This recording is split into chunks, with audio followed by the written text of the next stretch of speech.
Yes.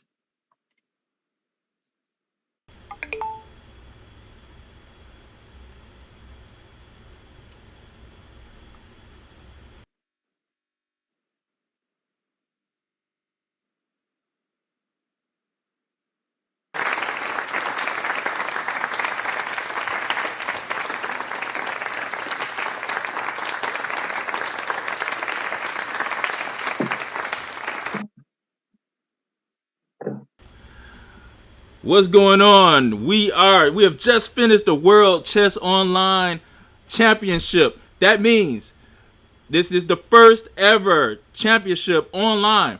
And we are with the one with the championship belt, Alexander Lenderman. That means he is the world online champion. Because if you do not have a belt, you're not the champion. So the only way you can get the championship is come here to World Chess Online and challenge Alexander Lenderman. Next month we'll have another tournament for everyone. How do you register for the tournament? You have to go to MichiganJuniorChessArena.com or onlineregistration.cc. MichiganJuniorChessArena.com or onlineregistration.cc. Shout out to our sponsor, Wonderful Clothing Line. Go there and pick up your hoodies and your sweatshirts and your t-shirts. This company is owned by a University of Michigan fashion and design student, so make sure you check that out. These tournaments are presented by Implodian Chess. We have World Chess Online tournaments every month and World Junior Online tournaments for the kids, trophies sent to your home. You can sign up for that at MichiganJuniorChessArena.com. Now, let's get into it. We are here with Grandmaster Alexander Lenderman from New York, from the world famous Murrow High School. I read the book, man. How you doing, Alexander Lenderman? What a tournament. How are you today? Thank you. I'm doing well. I'm kind of relieved and happy at the same time to have won the tournament, obviously. Yeah, Uh, there was some pretty interesting play here in this tournament. There was a couple players that I was kind of happy that they played you pretty tough. Especially there was one player that was pretty, it was like around an 1800 player that went into an end game and I thought played pretty tough until they kind of blundered there. And actually, you know what I want to do is I'm gonna pull that game up here that I think the game was it wasn't maybe well, round. I think that my black games maybe rounds 2 and 4. But okay, round especially two, yeah. yeah, round two around let me make sure the people can, oh yeah, the people can see this very well. Okay, Mhm. and here actually I am going to fix this a little bit.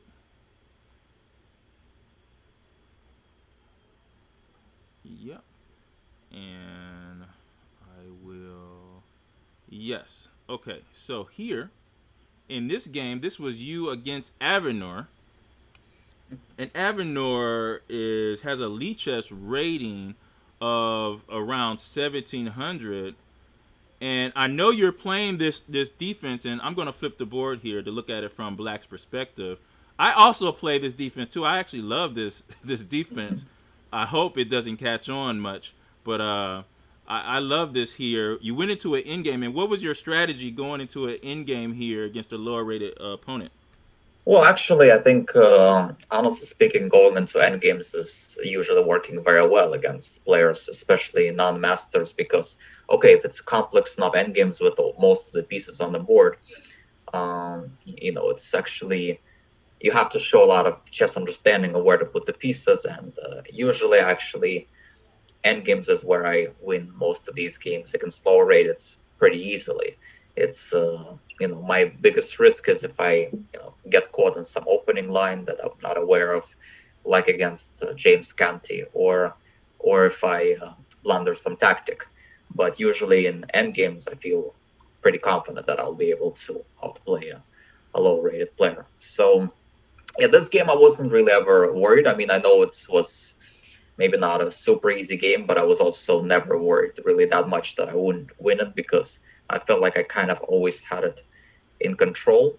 I thought I was always a little bit better. Maybe at some point I missed a tactic that traded off some pieces, but even there, I still felt like Maybe he was slightly worse in the end game, and he still has to play a lot of good moves to hold. So yeah, I mean, I think the only game I was truly worried about is against James Canty, where he literally caught me on an opening line that I couldn't quite remember. And it was one of these lines that I had to remember because I was sacking a pawn and I really needed to know it move for move. And he really knew it deeper than me, or at least remembered it deeper than me. And at some point, I also missed the tactic.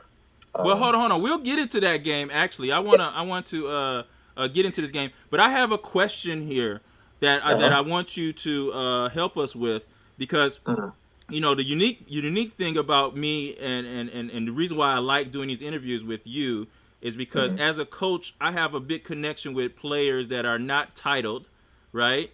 And so I want to explain to them when they were watching this game here, and we see this in game in a position like this, I assume that you're happy with this position because of the pair of bishops. Am I wrong about this or no?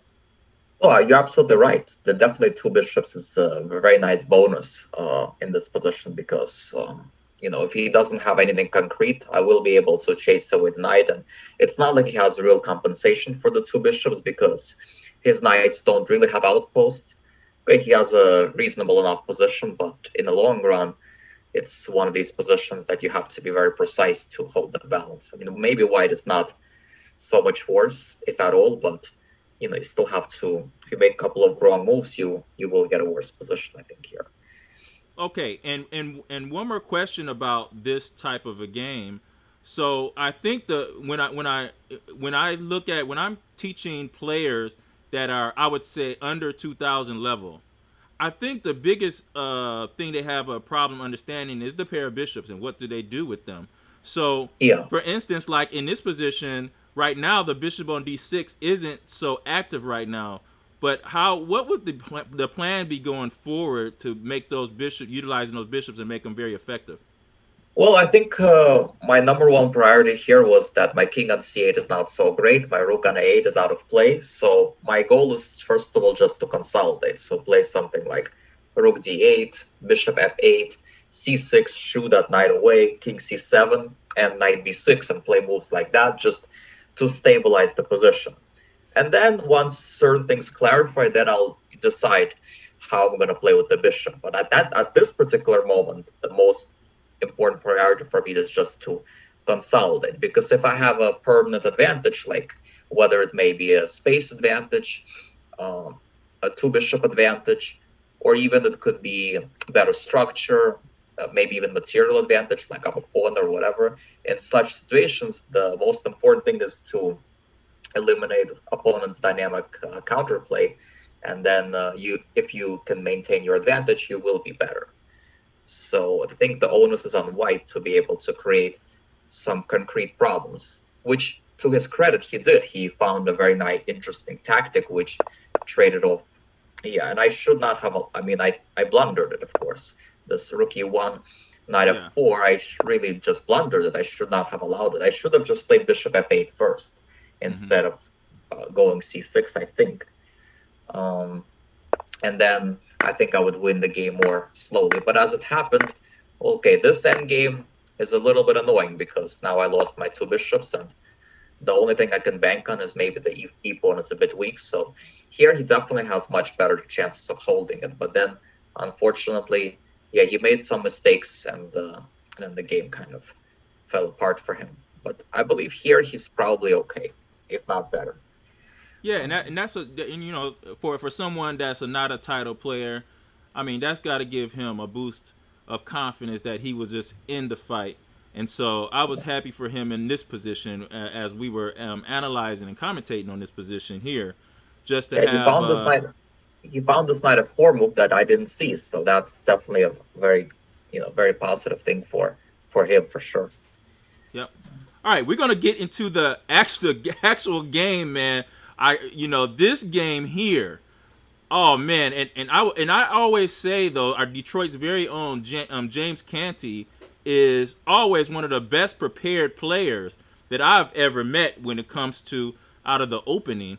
And what I said on the stream, Grandmaster Lenderman, I said that James Canty had just played Levy Roseman, International Master Levy Roseman, in a long match, and Levy Roseman is a Carol Khan player. And Yeah, I was that's one. had I known that, I would have played a different opening, Oh, of that's what I course. was wondering, Alex. Alex, I was wondering that because I was like, wait a minute, maybe Lenderman looked at those games and decided to go back to his history. But now, I know you know that I followed you because I'm also a Carol Khan player. So I've asked you a couple questions about the Carol Khan because you played it earlier in your life, right? And so it wasn't a surprise to me that you would pull out a Carol Khan, but it So was I kind of still surprising that you would do it against James Canty, who just had the match versus Levy Roseman, and I'm pretty sure James probably went through a lot of those lines. Can you Yeah, talk that about was that? no, that was definitely a bad choice. Yeah, definitely had I known that it was so fresh in his mind and that he played, because I'm not really following this tournament honestly. There's already so much things to do that I wouldn't be really following this chess.com events like this unless it's like a speed chess championship or something. So Right. yeah, maybe it's I should have, but the thing is, okay, in such a tournament, I had no idea if I'll even play him. I have no idea what color I'll be. It's not like it's a round robin. What I know for sure, I'll play him on what color in advance. Right here, I thought this GM might play, maybe Justin Sarker, maybe some other people. So I Yeah. have no idea who I'll be playing. So of course, in such a tournament, I'm not preparing in advance. So I just thought, well, Caracan is a solid opening.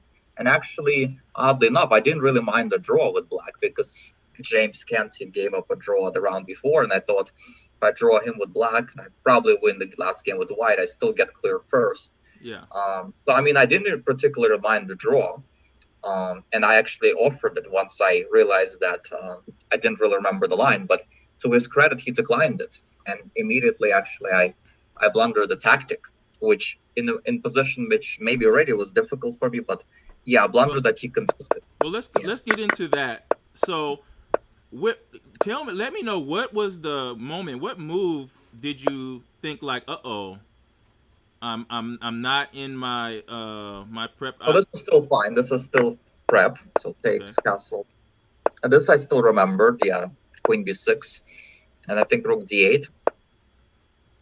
Yeah, and then takes knight b4. And here I think rook a5 is the move I didn't quite remember. I think Ah. d6 is the move that I kind of remembered, rook takes d6 and stuff. But rook a5, I just couldn't quite recall what to do, and I probably did something wrong here. Then I kind of remembered in the back of my mind it's a move that I used to see in this position, but maybe it's not as fashionable. But yeah, so it seems like around here I started messing things up.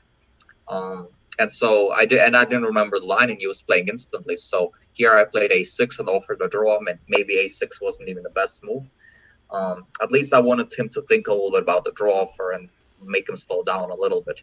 But yeah, to his credit, he went for a fight. He declined. I mean, it's he showed very good fighting spirit, and rightfully so. He has a very good position. And Yeah. so here he played knight a4, which is a good move. And I took on d5 because I thought knight takes d5. I thought he'll take with the bishop. And I played rook takes d5, and I thought I'm doing okay. But he played rook takes d5, which I just simply never saw. And I Ah. think now all of a sudden he's just winning. Um, and yeah, that's if rook d5, knight b6. And so I took knight takes, bishop takes. And here I could, of course, play two pieces against the rook, but his knight gets to b6 and he's completely dominating. So I decided to just start confusing matters and play down a piece in the endgame, hoping that somehow I find a way to draw. Of course, it's definitely a lost position, but thankfully I was able to pose just enough problems to at least not lose immediately, and then little by little, I started getting more optimistic that I'll be able to hold it. But obviously later on, I was even somehow able to win it miraculously when he overpushed a little bit. That's what So I that was was, thinking, though. I thought that maybe he was a little over optimistic, and maybe he should have probably consolidated a little bit more and kind of pushed. He was looked like he was pushing for a mating net right there, well, I'll and show you. I think there are a couple of moments where I think he definitely could have improved. So knight b6, bishop g4, mhm. f3, good. Yeah, f3 I thought is the best. And bishop, what did I play? Rook bishop d4. Yeah. Yeah, knight d4, rook d4, knight a8, bishop e6, and then bishop e3. Right. Yeah. So then I played rook d8, I think, knight c7, B6. Yeah. knight b6. Mm-hmm. Bishop takes. Yeah, and then here I thought he should play rook c1 uh, because then he wants to play rook Ah, c7, yes. And he's and threatening Rook C8 there. yeah, and or rook c7 also Yeah. pretty dead. If I go rook d1, then takes bishop c5, he can force my pawns on light squares, and then he would dominate the dark squares with the knight and the bishop. Bishop c5, let's say. I think I just lose without much fight. Yeah. Actually, I was I was very lucky he didn't play rook c1 because then I was able to play bishop d1 after king f2. I Yeah, was able that to at Bishop least play D1 bishop. was a strong move. It really kind of, yeah. Still, even after bishop d1, what did he play here? He He played played he played Rook E1. yeah. I thought instead of rook e1, I was more afraid of bishop c5 even here. Actually, I thought Really? it's yeah, I thought it's a very problematic move actually Was he not for me. scared of okay, so Rook D2, King E1. I see. Yeah, he might have been scared of something, but I think it's just working well for me, for him.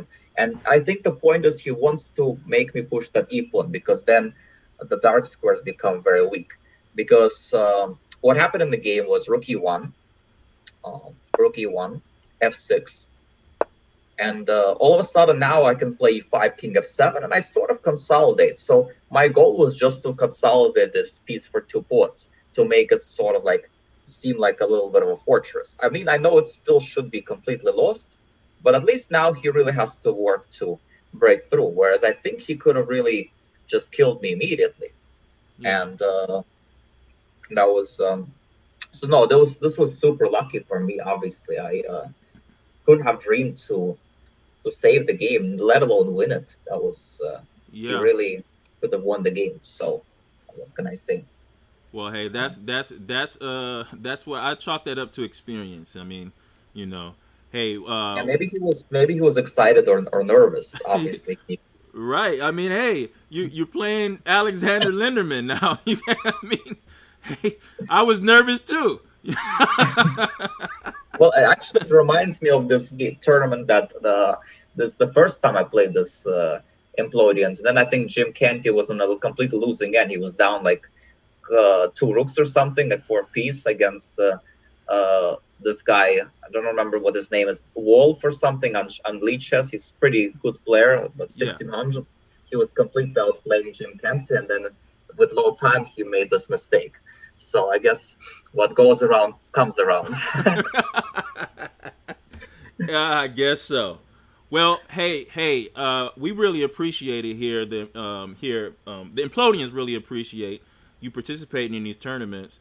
Definitely the kids, because this to let everybody know out there, the Implodians are a group of kids that use imbalances to play chess instead of memorization. And so they use a system called Implods, Implods, and those kids call themselves Implodians. And these tournaments are sponsored by those children, and they want to have the opportunity to play grandmasters in their tournaments. And so this is the culmination of their dreams of playing someone as strong as Grandmaster Alexander Lenderman. We really do appreciate you participating in our tournaments, and you are now the World Chess Online Implodian Tournament champion of the world, and you're going to be receiving a championship belt, and you're going to keep that belt until someone can actually take that belt from you. And so that challenger is going to be the winner of next month's World Chess Online Tournament. And so I can't wait till that happens, and we really appreciate you spending some time with us and giving us a little bit of your thoughts on the games and also some tips as well. We So wait, appreciate let me it. ask you a question Yeah. quickly. What happens if I actually play that tournament myself and win it again? That the Well, next one. I guess it would have to be the second place person that will be the challenger. You know, Okay. isn't that something Magnus Carlsen wanted to do? Wasn't that something where he thought he should play in one of the candidates or something? I I remember think it something might like have been. I think it might have been How You Fan who ended up playing kind of against the second place finisher in the Grand Prix because she won both the World Cup and the Grand Prix. I think it was actually in the women's, but in any event, actually March might be actually kind of busy for me anyway. So we'll be posted. I think the second week of well. March I definitely cannot do so. Well, you don't But have to play in those tournaments. You would actually what happens is Grandmaster Lenderman is that tournament will go on, and the winner is going to be the one who faces you in a mhm. 12 game match. Okay, got it. That's the Mhm. winner. So you, of course, you don't have to play in that tournament. You can sit back and collect and Mhm. also cherish your world championship belt. You know what I mean? And Yeah. there's some also we'll talk about that later. There's some advantages to having that belt because there's some financial advantages for you just holding that belt, and we'll talk Mhm. about that. And so until you have a challenger, okay, and then once you have a challenger, then it's up to them to be able to wrestle that belt from you. When you receive the Mhm. belt, you will receive a return envelope for the belt, and that's how you would send it back in case there was a new champion. But until then, you are the champion, Grandmaster Alexander Lindemann of the World Chess Online Tournament. Thank you for having me, and yeah, it's, All uh, right. And for Alexander Lindemann, I am the coach, Brian Wilson. We will see you next time at the World Junior Online Tournament that will be happening tomorrow. Also, we have the World Chess Online next month as well. You can register for all those tournaments at MichiganJuniorChessArena.com or onlineregistration.cc. Again, MichiganJuniorChessArena.com or onlineregistration.cc. And shout out to our sponsor, not only the Implodians, but also Wonderful Clothing Line. Check out their clothing at bcwarts.com. And for Alexander Linderman, I am the coach. Implodian out. okay, thanks.